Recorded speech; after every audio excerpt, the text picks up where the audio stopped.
this year, with everything that's been going on, I decided our summer was going to be very low-key, with what we make of them type activities to entertain us.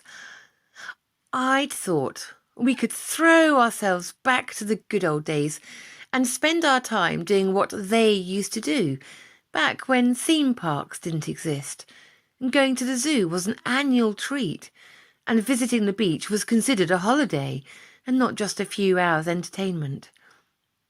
A kid of 2020 could enjoy a 1940s summer, and so could I. Right? Well, day one, and I plumped for blackberry picking and feeding the ducks.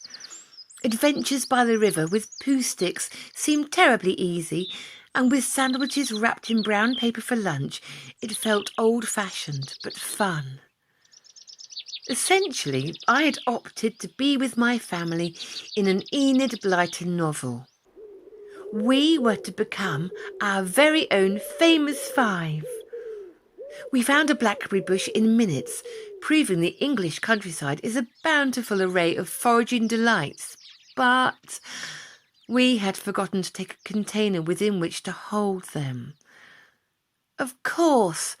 Oh, why hadn't I thought of that? But I was not prepared to fail at the first hurdle, and declared with a light bulb moment, "It's okay, I have the bag from the crusts of bread we've saved for the ducks." And I held aloft the golden blackberry ticket in the form of slightly mouldy bread crusts and removed them into my handbag, shaking out the crumbs to provide a clean blackberry vessel. I'm nothing if not resourceful.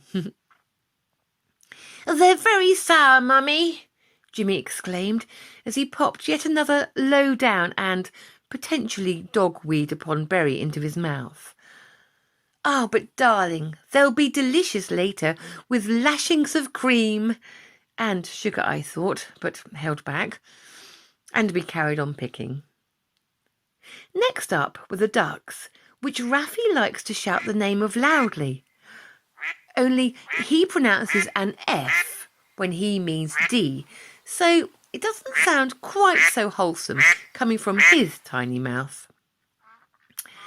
With two old ladies fairly close, enjoying the ambience, which until we'd arrived had been silent, I assume, and Raffy shouting, "Duck! Duck! Duck!" in his own lispy F instead of D way, I sensed a bit of anger pointed in our direction, and sure enough, when I plucked up the courage to make eye contact, we had quite a few looks of disapproval. "He can't pronounce duck properly." I raised my hands, palm side up, and wryly smiled as if to say, "Isn't it funny, really?" But they walked on, their headscarves bobbing downwards towards each other, while they wrote me off as one of those mothers. Well, and then it was time for the bread. I opened up my handbag, looking at the three cutesy ducks bobbing about on the river, and within seconds we'd been surrounded by an onslaught of bird life. Where had they come from? How had they multiplied so fast? More and more ducks, and accompanying them some very vicious-looking swans, stomping like they meant business with evil eyes. They reminded me of gremlins as they made their way out of the water, heading directly for us as they pecked the air in anticipation. "Oh, Lord!" I yelped, and the kids flew in three different directions, terrified and screaming, "Mummy, help! They're coming for us!" Well, I threw the bread, lobbed it like missiles, hoping it would frighten them off, but if anything, it only spurred them on as more and more birds arrived.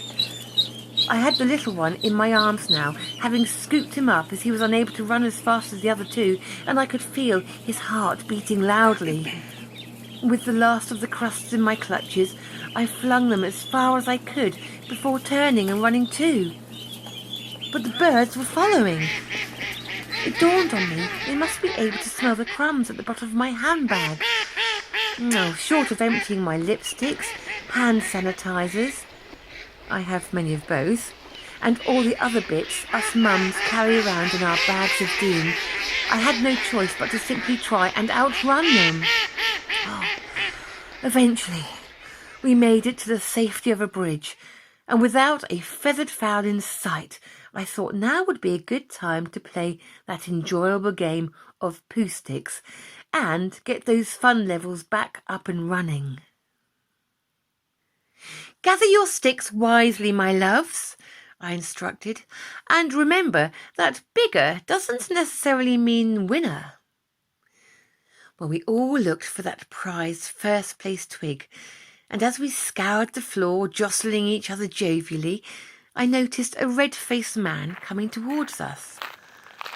Oh, I expect he's just encountered the devil ducks too, I thought, and we climbed up onto the little bridge to begin our game. It was less fun than I had envisaged, with the 2-year-old wanting to climb onto the railings. No awareness of or fear of drowning in a reed-filled pond.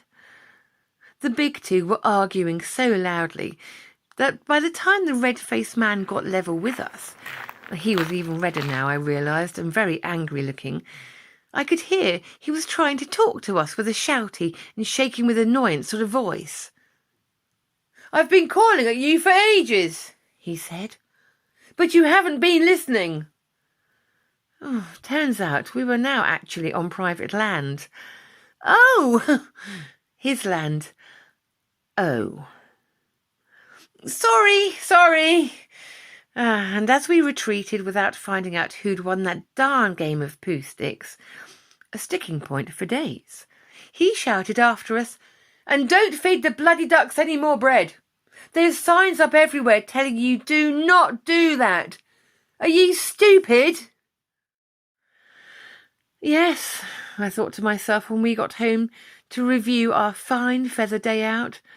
This was really, really stupid. But it still took me to the evening when I was trying heartily to encourage the children to eat up the sour blackberries, as I gagged on them myself, to log on to my computer and book lots of lovely trips to the zoo and the beach and the farm and some other much more all-singing, all-expensive themed attractions for the rest of the summer. Enid Blyton is very overrated in my opinion. And the famous 5, well, probably would have loved stomping around Thorpe Park given half a chance. Sometimes you just need the big guns.